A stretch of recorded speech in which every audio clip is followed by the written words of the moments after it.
रहिए।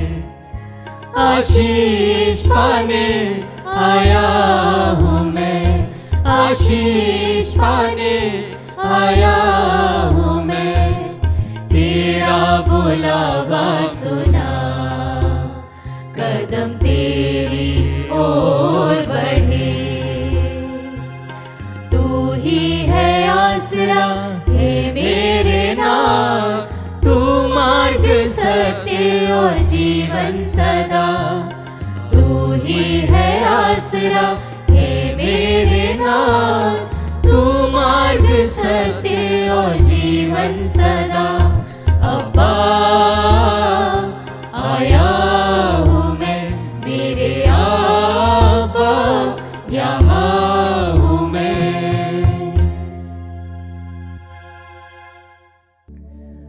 पिता और पुत्र और पवित्र आत्मा के नाम पर।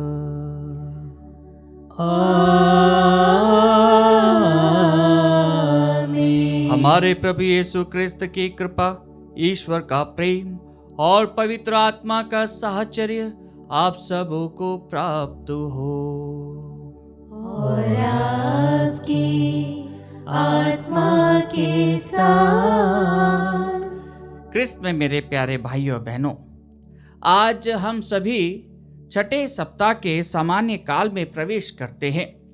और जब हम प्रभु के वचनों को आज सुनते हैं तो प्रभु का वचन हमसे कहता है, आदम का अपनी पत्नी से संसर्ग हुआ और वह गर्भवती हो गई।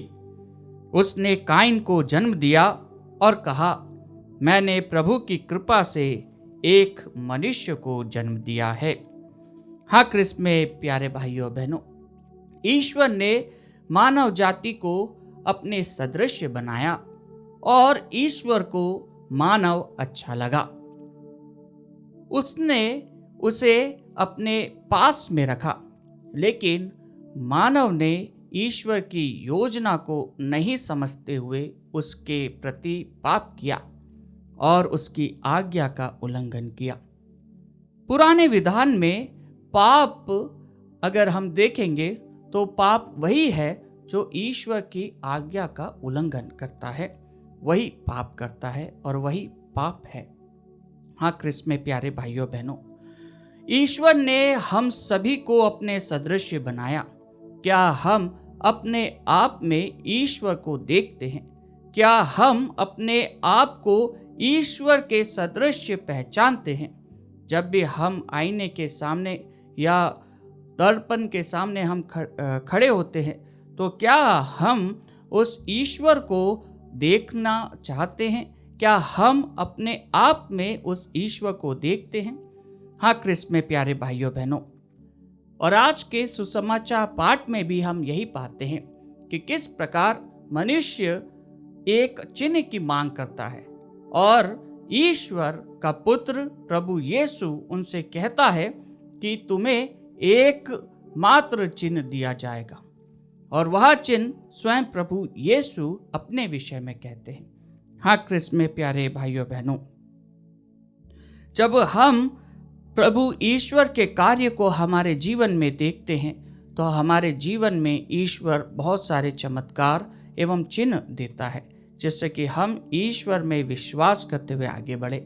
आइए, जब हम इस मिस्सा बलिदान को हमारे घर के लिए, हमारे परिवार के प्रत्येक व्यक्ति के लिए अर्पित करते हैं तो हम कुछ क्षण मौन रूप से प्रभु में विश्वास के लिए प्रार्थना करें कि प्रभु का विश्वास हमारे सभी सदस्यों में हो एवं जो प्रभु से दूर है वह भी प्रभु को समझे और प्रभु में विश्वास करते हुए आगे बढ़े।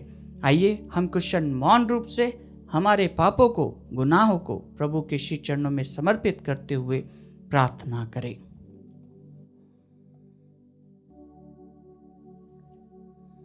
भाइयों और बहनों, हम अपने पापों को स्वीकार करें ताकि हम यह पवित्र बलि चढ़ाने के योग्य बन जाएं। हे भाइयों बहनों, मैं सर्वशक्तिमान ईश्वर और आप लोगों के सामने स्वीकार करता हूँ कि मैंने मन, वचन और कर्म से तथा अपना कर्तव्य पूरा न करने से, अपने कसूर से, अपने भारी कसूर से घोर पाप किया है, इसलिए मैं नित्य कुंवारी धन्य मरियम से, सब स्वर्गदूतों, संतों और आप लोगों से, हे भाई और बहनों, विनती करता हूँ कि आप लोग मेरे लिए प्रभु ईश्वर से प्रार्थना करें। सर्वशक्तिमान ईश्वर हम लोगों पर दया करे और हमारे पाप क्षमा कर हमें अनंत जीवन प्रदान करे। आमीन। हे प्रभु दया कर, हे प्रभु दया कर, हे क्रिस्त दया कर, हे क्रिस्त दया कर, हे प्रभु दया कर, हे प्रभु दया कर। हम प्रार्थना करें। हे ईश्वर, तू धर्मी और सच्चे हृदय में निवास करता है। ऐसी कृपा करके हम अपने जीवन में तेरी कृपा संजोए रखें, ताकि तू हमारे हृदयों में निवास कर सके। हम यह प्रार्थना करते हैं अपने प्रभु तेरे पुत्र यीशु क्रिस्त के द्वारा, जो तेरे तथा पवित्र आत्मा के संग एक ईश्वर होकर युगान युग जीते और राज करते हैं।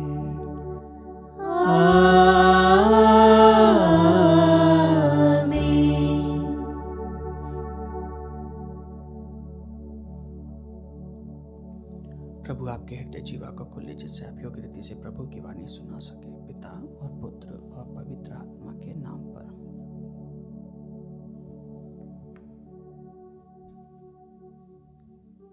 पहला पाठ उत्पत्ति ग्रंथ अध्याय 4 वचन संख्या 1 से 15 और 25। आदम का अपनी पत्नी से संसर्ग हुआ और वह गर्भवती हो गई। उसने काइन को जन्म दिया और कहा, मैंने प्रभु की कृपा से एक पुत्र को जन्म दिया। फिर उसने काइन के भाई हाबिल को जन्म दिया। हाबिल भेड़ बकरियों का चरवाहा बन गया और काइन खेती करता था। कुछ समय बाद काइन ने भूमि की उपज का कुछ अंश प्रभु को अर्पित किया। हाबिल ने भी अपनी सर्वोत्तम भेड़ों के पहलौठे मेमने को प्रभु को अर्पित किया। प्रभु ने हाबिल पर प्रसन्न होकर उसकी भेंट स्वीकार की, किंतु काइन और उसकी भेंट को अस्वीकार किया। काइन बहुत क्रुद्ध हुआ और उसका चेहरा उतर गया। प्रभु ने काइन से कहा, तुम क्यों क्रोध करते हो और तुम्हारा चेहरा उतरा हुआ क्यों है? जब तुम भला करोगे तो प्रसन्न होगे, यदि तुम भला नहीं करोगे तो पाप हिंसक पशु की तरह तुम पर झपटने के लिए तुम्हारे द्वार पर घात लगा कर बैठेगा। क्या तुम उसका दमन कर सकोगे? काइन ने अपने भाई हाबिल से कहा, हम टहलने चलें। बाहर जाने पर काइन ने हाबिल पर आक्रमण किया और उसे मार डाला। प्रभु ने काइन से कहा, तुम्हारा भाई हाबिल कहाँ है? उसने उत्तर दिया, मैं नहीं जानता। क्या मैं अपने भाई का रखवाला हूँ? प्रभु ने कहा, तुमने क्या किया? तुम्हारे भाई का रक्त भूमि पर से मुझे पुकार रहा है। भूमि ने मुंह फैलाकर तुम्हारे भाई का रक्त ग्रहण किया, जिसे तुमने बहाया है। इसलिए तुम शापित होकर उस भूमि से निर्वसित किए जाओगे। यदि तुम उस भूमि पर खेती करोगे तो वहाँ कुछ भी पैदा नहीं करोगे। तुम आवारे की तरह पृथ्वी पर मरे मरे फिरोगे। तब काइन ने प्रभु से कहा, मैं यह दंड नहीं सह सकता। तू मुझे उपजाऊ भूमि से निर्वासित कर रहा है। मुझे तुझसे दूर रहना पड़ेगा। मैं आवारे की तरह पृथ्वी पर मारा मारा फिरूंगा और भेंट होने पर कोई मेरा वध कर दे सकता है। इस पर प्रभु ने उसे यह उत्तर दिया, नहीं, जो काइन का वध करेगा उससे इसका 7 गुना बदला लिया जाएगा। कहीं ऐसा ना हो कि काइन से भेंट होने पर कोई उसका वध करे। इसलिए प्रभु ने काइन पर एक चिन्ह अंकित किया। आदम का अपनी पत्नी से फिर संसर्ग हुआ। उसने पुत्र प्रसव किया और उसका नाम सेत रखा। उसने कहा, काइन ने हाबिल का वध किया, इसलिए प्रभु ने उसके बदले में मुझे एक अन्य पुत्र प्रदान किया। प्रभु की वाणी। ईश्वर को धन्यवाद। भजन अनुवाक्य। ईश्वर को धन्यवाद का यज्ञ चढ़ाओ। ईश्वर को धन्यवाद का यज्ञ चढ़ाओ। प्रभु सर्वेश्वर उदयचल से अस्ताचल तक पृथ्वी के सब लोगों को संबोधित करता है। मैं यज्ञ के कारण तुम पर दोष नहीं लगाता, तुम्हारे बलिदान तो सदा मेरे सामने है। अनुवाक्य, ईश्वर को धन्यवाद का यज्ञ चढ़ाओ। तुम मेरी संहिता का तिरस्कार करते और मेरी बातों पर ध्यान नहीं देते, तो तुम मेरी आज्ञाओं का पाठ और मेरे विधान की चर्चा क्यों करते हो। अनुवाक्य, ईश्वर को धन्यवाद का यज्ञ चढ़ाओ। तुम बैठकर अपने भाई की निंदा करते और अपनी माता के पुत्र की चुगली खाते हो। तुम यह सब करते हो और मैं चुप रहूं। क्या तुम मुझे अपने जैसा समझते हो। अनुवाक्य, ईश्वर को धन्यवाद का यज्ञ चढ़ाओ। जय घोष। हालेलुया। प्रभु कहते हैं, मार्ग, सत्य और जीवन मैं हूँ। मुझसे होकर गए बिना कोई भी पिता के पास नहीं आ सकता। हालेलुया।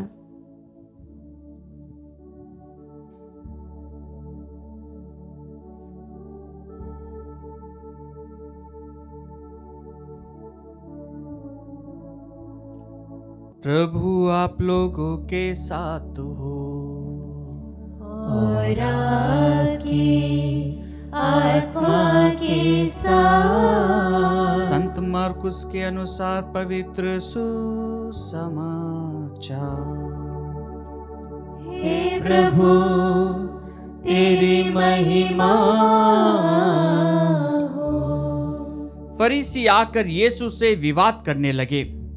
उनकी परीक्षा लेने के लिए वे स्वर्ग की ओर का कोई चिन्ह मांगते थे। यीशु ने गहरी आ भर कर कहा, यह पीढ़ी चिन्ह क्यों मांगती है। मैं तुम लोगों से कह देता हूं, इस पीढ़ी को कोई चिन्ह नहीं दिया जाएगा। इस पर यीशु उन्हें छोड़कर नाव पर चढ़े और उस पार चले गए। प्रभु का सुसमाचार। हे क्रिस्त तेरी स्तुति हो।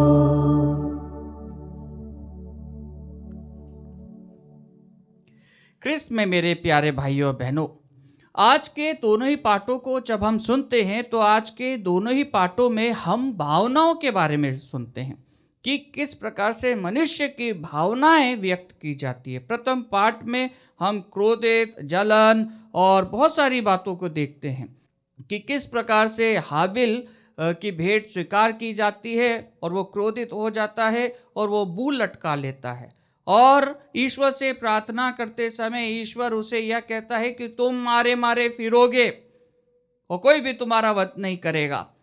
और ये बहुत ही प्रमुख बात है कि हम मनुष्य होने के नाते हमारे अंदर जो फीलिंग्स हैं, हमारे अंदर जो भावनाएं हैं, हमारे अंदर जो ईश्वर के द्वारा दिया गया जो भी व्यवहार है, उसको जब हम देखते हैं तो हमारे व्यवहार ही हमारे आचरण में परिवर्तित होता है। हमारा व्यवहार जैसा रहेगा वैसा हमारा आचरण रहेगा। हाँ क्रिस्त में प्यारे भाइयों बहनों, आज के प्रथम पाठ में हम सुनते हैं कि किस प्रकार उत्पत्ति ग्रंथ हमें यह बताता है कि जब ईश्वर ने मनुष्य की रचना करी तो उनके द्वारा तो पुत्र हुए हाबिल और काइन, और वो ईश्वर को भेंट चढ़ाते हैं। हाबिल की भेंट को स्वीकार किया जाता है, काइन की भेंट अस्वीकार की जाती है, क्योंकि काइन ने अपना पहलोटा, अपना जिगरी, अपना प्यार, अपना सब कुछ ईश्वर को अर्पित कर दिया और वो ईश्वर को अच्छा लगा। उसने अपनी भावनाओं को व्यक्त करते हुए अपने अंदर जो भी उसके लिए अच्छा था उसने वो ईश्वर को संपूर्ण रूप से समर्पित किया। इसलिए शायद ईश्वर को बहुत अच्छा लगा, लेकिन ईश्वर को अच्छा लगा, मनुष्य को अच्छा नहीं लगा, काइन को अच्छा नहीं लगा। काइन के अंदर भावनाएं उमड़ रही थी। कैसी भावनाएं निकल रही थी? क्रोधित की, जलन की, और कैसी भावनाएं थी? मर्डर करने की, मारने की, नीचे गिराने की। और उसने वो भावना को व्यक्त करते हुए अपने भाई का कत्ल कर दिया। हाँ क्रिस्त में प्यारे भाइयों बहनों, आज का प्रथम पाठ हमें उत्पत्ति ग्रंथ में यही बताता है कि हम मनुष्य होने के नाते हमारे अंदर कितनी क्रूरता भरी हुई है और संत मार्कुस भी इसी भावना की कद्र करते हुए आज के पाठ में हमें यही बताते हैं कि प्रभु की भावना किस प्रकार से उमड़ती है। और प्रभु की भावना कैसे उमड़ती है? प्रभु से जब प्रश्न किया जाता है कि आप हमें स्वर्ग की ओर का कोई चिन्ह दीजिए, तो यीशु ने गहरी आह भरकर कहा, यह पीढ़ी क्यों चिन्ह मांगती है। एक निराशजनक परिस्थिति को आज मार्कुस हमारे बीच में प्रस्तुत करते हैं। संत मार्कुस का जो सुसमाचार है उसमें हम कई सारी भावनाओं को प्रभु यीशु के द्वारा व्यक्त करते हुए हम पाते हैं कि किस प्रकार प्रभु यीशु नाराज भी होते हैं, प्रभु यीशु प्यार के प्रति अपनी सहानुभूति भी दिखाते हैं, लोगों को देखकर उनको तरस भी आता है।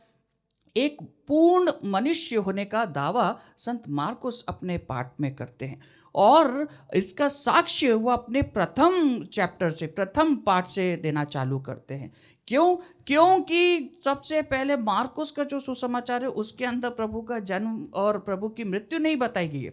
उसके अंदर ये बताया गया है कि किस प्रकार जो अशुद्ध आत्मा है वो प्रभु से एनकाउंटर करके कहती है कि हम जानते हैं कि आप कौन हैं। सबसे पहले ही पाठ में हम संत मार्कुस के उसमें ये पाते हैं कि किस प्रकार प्रभु की जो इंट्रोडक्शन है, प्रभु को जो चरित्र किया गया है, प्रभु को जो दर्शाया गया है, वो ईश्वर के पुत्र के रूप में ऑलरेडी कौन कहता है? अशुद्ध आत्मा है। वो जानते हैं कि किस प्रकार से ईश्वर का यह पुत्र है।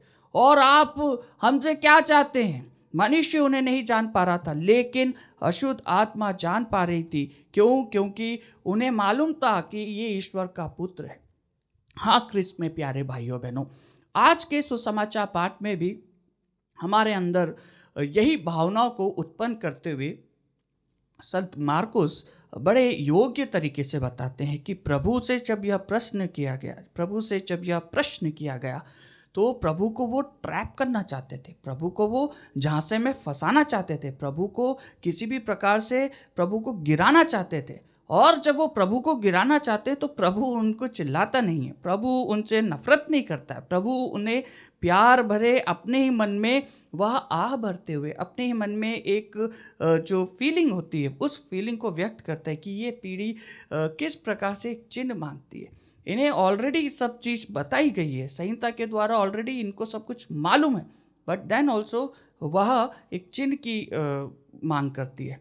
और प्रभु क्या करता है? प्रभु उनसे ज़्यादा बात नहीं करता है, प्रभु वहाँ से चले जाता है, प्रभु वहाँ से एकांत में चले जाता है। इस पीढ़ी को कोई चिन्ह नहीं दिया जाएगा। प्रभु यह कहता है, इस पर यीशु ने छोड़कर नाव पर चढ़े और उस पार चले गए। हाँ क्रिस्त में प्यारे भाइयों बहनों, कई बार हमारे जीवन में भी बहुत सारे ऐसे संघर्ष भरे समय आता होगा। हमारी फैमिली लाइफ में, हमारे लव फेलियर्स में आजकल बहुत हम सुनने को देखते हैं।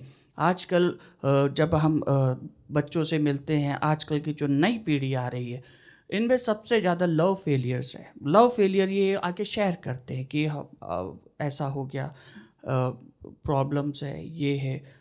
और प्रॉब्लम्स भी बहुत सिंपल सी प्रॉब्लम्स है, थोड़ी सी जलन है, थोड़ी सी नफ़रत है, थोड़ी सी कहना नहीं सुनने की बात है, जो मैं कहता हूँ वो नहीं करती है या वो नहीं करता है, मेरी बातों को नहीं रखता है। आज के दोनों ही पाठ हमें इन सब बातों से संचालित करते हुए कहते हैं कि अगर हम अपने आप को सुरक्षा कवच के रूप में ईश्वर के वचनों को ग्रहण करते हैं तो हमारे अंदर जो मानवीय स्वभाव है, हर मनुष्य के अंदर जो उसका स्वभाव है, जो उसका इंस्टिंक्ट है, वो ईश्वर ने बड़े योग्य तरीके से प्रेम के साथ में उसको संजोया। उसके अंदर प्रेम भी है, उसके अंदर नफ़रत भी है, उसके अंदर गुस्सा भी है, उसके अंदर दया भी है, उसके अंदर करुणा भी है, उसके अंदर माफ़ करने की क्षमता भी है। और वही प्यार को प्रभु हमसे आज कहता है कि हम क्या उस भावनाओं को, जो हमारे अंदर जो भावना है, हमारे अंदर जैसा भी हमारा आचरण है, जैसा भी हमारे मन की जो भी इच्छाएं हैं, जो भी व्यक्त करने की क्षमताएं, क्या हम ईश्वर को उस प्यार से, उस करुणा से, उस दया से, जो प्रभु यीशु स्वयं क्रूस पर क्रूरता सहते हुए जब मरते हैं तो वहाँ पर भी उस दया को, उस करुणा को, उस माफ़ी को वो दर्शाते। वो बदला लेने की भावना से नहीं करते, वो किसी को दंड देने की भावना से नहीं करते। उसको मारा गया, वो ईश्वर का पुत्र होने के नाते उसको सताया गया, उसको उसके ऊपर थूका गया। उसको भी कहीं ना कहीं अपनी जीवन में अपने उस क्षण के अंदर उसको भी गुस्सा आया होगा, प्रभु को गुस्सा आया भी होगा, लेकिन प्रभु ने उनके साथ में कोई बदले की भावना नहीं रखी, प्रभु ने उन्हें दंड देने की भावना नहीं रखी, क्योंकि वो प्रभु जो चंगाई दे सकता है, जो लूले को हाथ दे सकता है, तो वो लूला भी बना सकता था। वो जब कंठ दे सकता है, जुबान दे सकता है, तो जुबान ले भी सकता है। और ये बात हम देखते हैं प्रभु के जीवन में कि वो प्रभु कितना मूल्यवान प्रभु है। और वो जब दया, करुणा और प्रेम से हमें जब बोलता है, और वह अपने जीवन के माध्यम से हमें यह देता है कि हे पिता, इन्हें क्षमा कर, क्योंकि ये नहीं जानते कि ये क्या कर रहे हैं। और उस प्रभु की भावनाओं को, उस प्रभु के आचरण को जब हम ग्रहण करते हैं, तो हम भी दया, प्रेम और करुणा में आगे बढ़ते हैं। हम किसी को जज नहीं कर सकते, क्योंकि प्रभु खुद कहता है कि हम किसी के न्यायकर्ता नहीं बन सकते। हमें कोई अधिकार नहीं है, सिर्फ प्रभु को ही एकमात्र अधिकार है। एक मनुष्य होने के नाते हमारे फैमिली लाइफ में, हमारे जीवन में जब भी हम अपनी भावनाओं के तहत अगर बिखर जाते हैं, हम उसे कंट्रोल नहीं कर पाते हैं, तो हम ईश्वर से प्रार्थना करें कि हम प्रभु की करुणा से आगे बढ़े, प्रभु के प्रेम में आगे बढ़े, प्रभु के साथ रहकर एक दूसरे को समझे, एक दूसरे की भावनाओं को समझे, एक दूसरे की रिस्पेक्ट करें और निरंतर ईश्वर के सानिध्य में आगे बढ़ते हुए प्रभु के विश्वास में आगे बढ़े। आइए क्रिस्त में प्यारे भाइयों बहनों, हम हमारे जीवन के लिए प्रभु को धन्यवाद दें और उससे प्राप्त प्रत्येक कार्य के लिए जो प्रभु ने हमें दिया है, उस पर मनन चिंतन करते हुए प्रभु के चमत्कारों को हमारे जीवन में देखें और प्रभु को धन्यवाद देते हुए प्रभु के आचरण को, प्रभु के स्वभाव को हमारे जीवन में हम आमंत्रित करें।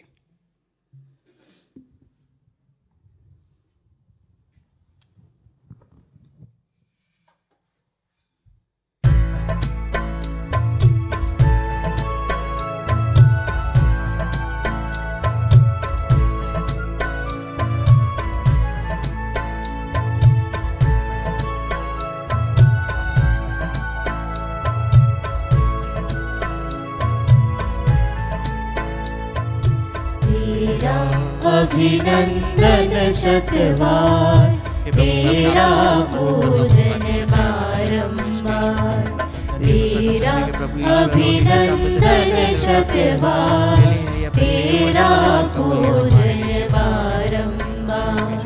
हम अपना जीवन उपहार लेकर आए तेरे द्वार। हम अपना जीवन उपहार लेकर आए तेरे द्वार। पिता इसे कर ले स्वीकार, हम करते हैं तुझको प्यार। तेरा अभिनंदन शतवार, तेरा पूजन बारंबार। तेरा अभिनंदन शतवार, तेरा पूजन बारंबार। भाइयों और बहनों, प्रार्थना कीजिए कि सर्वशक्तिमान पिता ईश्वर मेरा और आप लोगों का यह बलिदान स्वीकार करे। प्रभु अपने नाम की स्तुति तथा महिमा के लिए और हमारे तथा अपने समस्त पवित्र कलीसिया के लाभ के लिए आपके हाथों से बलिदान स्वीकार करें। हम प्रार्थना करें। हे प्रभु, यह भेंट हमें शुद्ध और नवीन करे और तेरे मार्ग पर चलने वालों के लिए अनंत पुरस्कार का स्रोत बन जाए। हम यह प्रार्थना करते हैं अपने प्रभु क्रिस्त के द्वारा।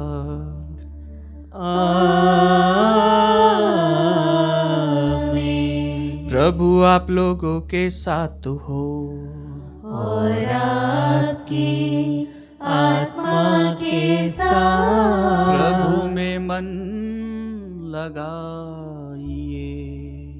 हम प्रभु में मन लगाए हुए हैं। हम अपने प्रभु ईश्वर को धन्यवाद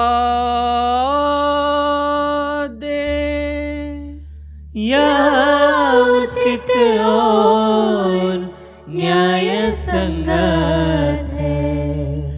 प्रभु पवित्र पिता सर्वशक्तिमान और शाश्वत ईश्वर, यह वास्तव में उचित और न्याय संगत है, हमारा कर्तव्य तथा कल्याण है कि हम सदा और सर्वत्र तुझे धन्यवाद दें। तूने प्रेम से प्रेरित होकर मनुष्य की सृष्टि की और न्याय के अनुसार जब वह अपराधी ठहराया गया तो दया करके तूने हमारे प्रभु क्रिस्त के द्वारा उसका उद्धार किया। इन्हीं के द्वारा स्वर्गदूत तेरे प्रताप की प्रशंसा करते, प्रभुत्व तेरी आराधना करते और शक्तियां तेरे सम्मुख कांप उठती है। स्वर्ग और उसका सामर्थ्य तथा धन्य सेराफिम एक साथ तेरी अर्चना करते हैं। उन्हीं के स्वर में स्वर मिलाकर हम भी विनम्र भाव से तेरा स्तुति गान करते हैं।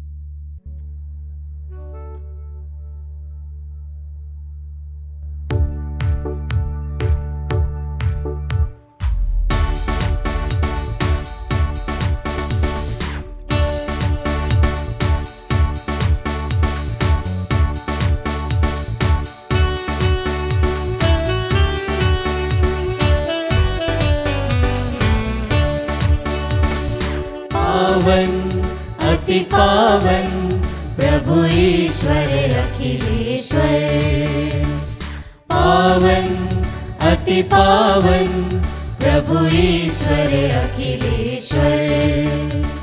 स्वर्ग धरा के कोने कोने गूंजे तेरा नाम, परमेश्वर की महिमा गरिमा फैले तीनों धाम, फैले तीनों धाम। पावन अति पावन प्रभु ईश्वर अखिलेश्वर। धन्य है वह जो आता है परमेश्वर के नाम, परमेश्वर की महिमा गरिमा फैले तीनों धाम, फैले तीनों धाम।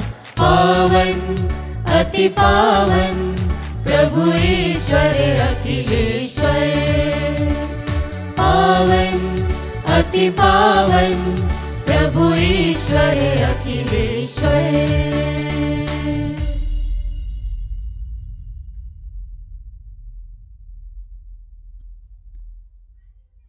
हे प्रभु, तू वास्तव में पवित्र है, सारी पवित्रता का स्रोत है।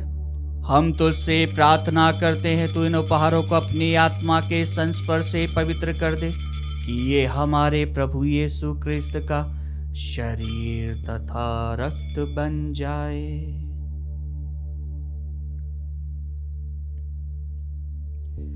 जब वे स्वेच्छा से मृत्यु के लिए सौंपे गए, उन्होंने रोटी ली, तुझे धन्यवाद दिया और रोटी तोड़कर उसे अपने शिष्यों को देते हुए कहा, तुम सब इसे लो और इसमें से खाओ, क्योंकि यह मेरा शरीर है जो तुम्हारे लिए बलि चढ़ाया जाएगा।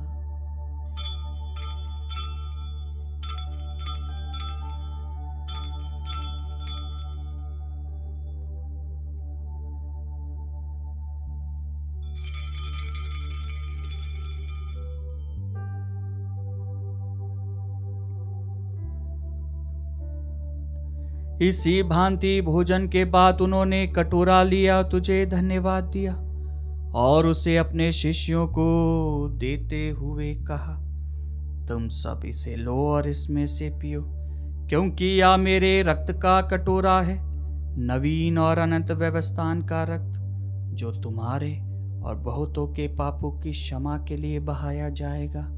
तुम मेरी स्मृति में यह किया करो।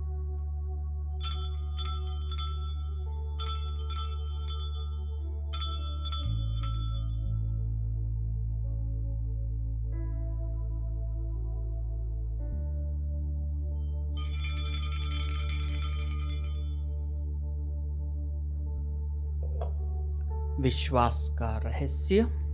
हे प्रभु, हम तेरी मृत्यु तथा पुनरुत्थान की घोषणा तेरे पुनरागमन तक करते रहेंगे। इसलिए हे प्रभु, हम क्रिस्त की मृत्यु और पुनरुत्थान की स्मृति में तुझे जीवन की रोटी और मुक्ति का कटोरा चढ़ाते हैं। हम तुझे धन्यवाद देते हैं कि तूने हमें अपने सम्मुख उपस्थित होने और अपनी सेवा करने का सौभाग्य प्रदान किया है। हमारा नम्र निवेदन है कि हम सब क्रिस्त का शरीर और रक्त ग्रहण करके पवित्र आत्मा के द्वारा एकता के सूत्र में बंधे रहे। हे प्रभु, हमारे संत पिता फ्रांसिस, हमारे धर्माध्यक्ष थॉमस मैथ्यू और सभी याजकों के साथ विश्व भर में फैली अपनी कलीसिया की सुधि ले तथा इसे प्रेम में सिद्ध बना दे।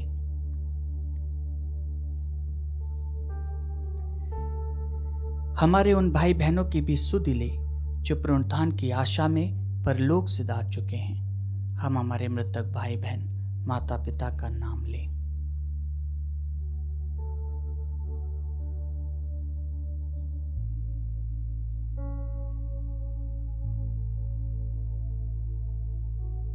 उन्हें और सभी मृतकों को अपने दर्शन का सौभाग्य प्रदान कर हम सब पर दया दृष्टि डाल कि हम भी अनंत जीवन के सहभागी बने और ईश्वर की माता धन्य कुआरी मरियम, उनके वर धन्य योसेफ, धन्य प्रेरितों तथा सब संतों के साथ जो युग युग में तेरे प्रति विश्वस्त बने रहे, तेरी स्तुति और महिमा कर सके, तेरे पुत्र यीशु ख्रिस्त के द्वारा।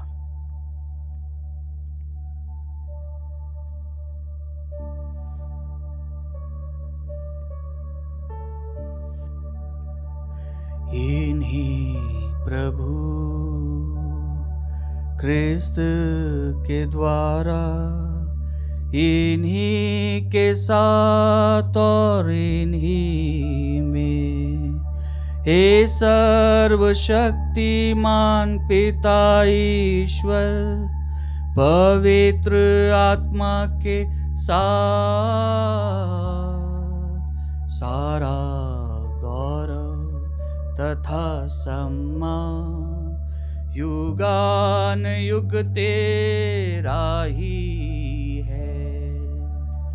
आमीन।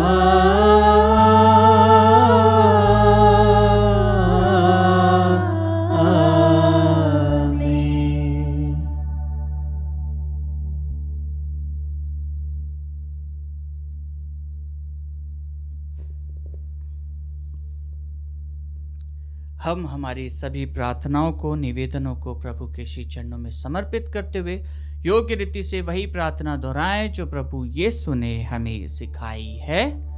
हे हमारे पिता जो स्वर्ग में है, तेरा नाम पवित्र माना जाए, तेरा राज्य आए, तेरी इच्छा जैसे स्वर्ग में वैसे इस पृथ्वी पर भी पूरी हो। हमारा प्रतिदिन का आहार आज हमें दे और हमारे अपराध में क्षमा कर जैसे हम भी अपने अपराधियों को क्षमा करते हैं, और हमें परीक्षा में न डाल परंतु बुराई से बचा। हे प्रभु, हम तुझसे प्रार्थना करते हैं सभी बुराइयों से हमें बचा और इस जीवन में हमें कृपा पूर्वक शांति प्रदान कर हम तेरी दया से सदा पाप से दूर और हर विपत्ति से सुरक्षित रहें और उस दिन की प्रतीक्षा करते रहे जब हमारे मुक्तिदाता यीशु ख्रिस्त फिर आकर हमारी धन्य आशा पूरी करेंगे। क्योंकि तेरा राज्य, तेरा सामर्थ्य और तेरी महिमा अनंत काल तक बनी रहती है। हे प्रभु यीशु ख्रिस्त, तूने अपने प्रेरितों से कहा है, मैं तुम्हारे लिए शांति छोड़ जाता हूँ, अपनी शांति तुम्हें प्रदान करता हूँ। तू हमारे पापों पर नहीं, अपनी कलीसिया के विश्वास पर दृष्टि डाल और कृपा पूर्वक उसे शांति तथा एकता प्रदान कर। तू युगानुयुग जीता और राज्य करता है। आमीन। प्रभु की शांति सदा आप लोगों के साथ हो और आपकी आत्मा के साथ। परस्पर शांति अभिवादन कीजिए।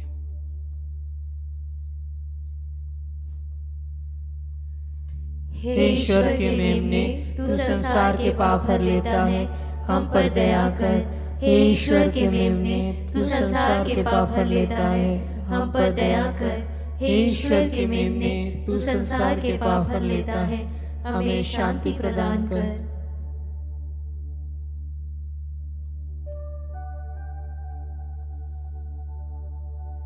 देखिए ईश्वर का मेमना, इन्हें देखिए जो संसार के पाप हर लेते हैं। धन्य है वे जो मेमने के भोज में बुलाए गए हैं। हे प्रभु, मैं इस योग्य नहीं हूँ कि तू मेरे यहाँ आए, किंतु एक ही शब्द कह दे और मेरी आत्मा चंगी हो जाएगी।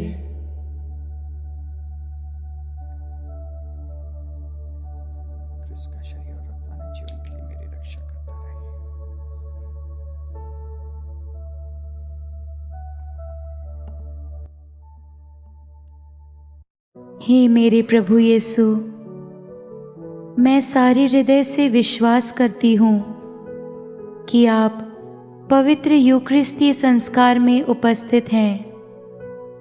हे प्रभु, मैं सभी चीज़ों से बढ़कर आपको प्रेम करती हूँ और मेरी यही अभिलाषा है कि आप मेरी आत्मा में आकर बस जाएं, क्योंकि हे प्रभु, मैं आपको आज ग्रहण करने में असमर्थ हूँ।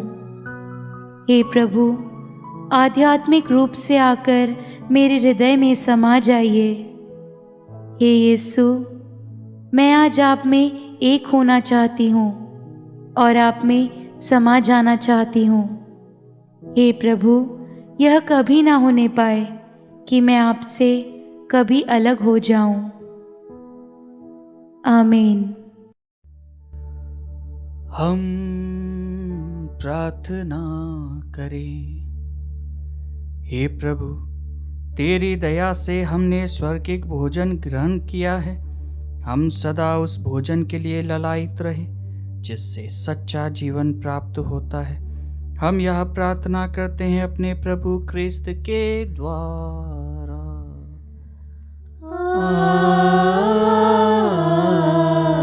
आमीन। प्रभु आप लोगों के साथ हो और आपकी आत्मा के साथ। आशीर्वाद प्रदान करे सर्वशक्तिमान पिता, पुत्र और पावन आत्मा। आमीन। आमीन। आमीन। जाइए, क्रिस्त यज्ञ हुआ संपन्न। ईश्वर को धन्यवाद।